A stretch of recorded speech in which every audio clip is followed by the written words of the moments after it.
this is the Dewalt 20 volt max, and I got a 20 volt 3 amp hour battery on here. This is DCF 889. It's one of the little older ones. This is the 1/2 inch impact, and I've got a Husky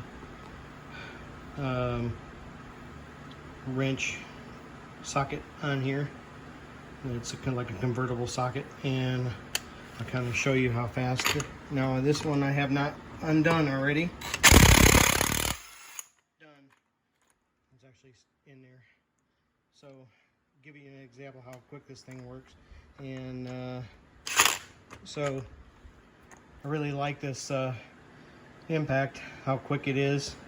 And people have said, you know, I've heard different stories on this impact, and I'm pretty impressed. The only thing I did have to stop the video for is to get with this 13/16 socket. It's fairly new socket, so the lug nuts don't come out of there as quick, so I had to actually stop the. So I've had this lug wrench, this DCF 889, for several years, and like I said, I'm using a 3 amp hour battery on it. I think there's only one instance that I can actually remember where I had to use a regular tire iron to get a lug nut off, and I think that was just one lug nut of the whole thing. See, I'm right off. See,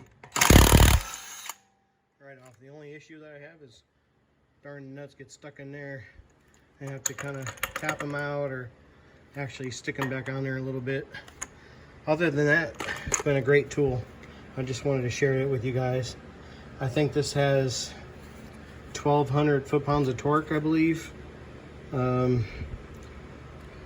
inch. And I think it's rated for like 1,200 foot-pounds of torque. And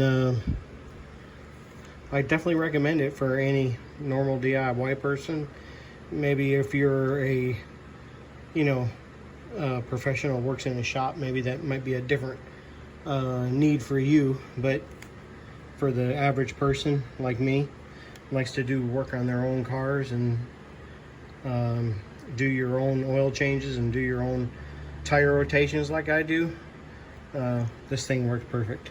And maybe somebody can give me an idea of how to get those out a little easier, if there's a certain kind of lubricant to use on the socket to keep the sometimes they come out of there, but most of the time what I have to do is I'll stick the socket back on there with the deal on it and kind of do like that, and then move on to the next one. Slows down your process a little bit, but not horrible. Maybe you can shoot me a comment, let me know if there's anything you can put in here that won't like totally coat the lug nuts, but actually help you get the, this is the 13/16 double-sided one. So maybe you guys can share with me a little secret to keeping the nuts from getting stuck in there. Tim and Air Tool Man, back at you.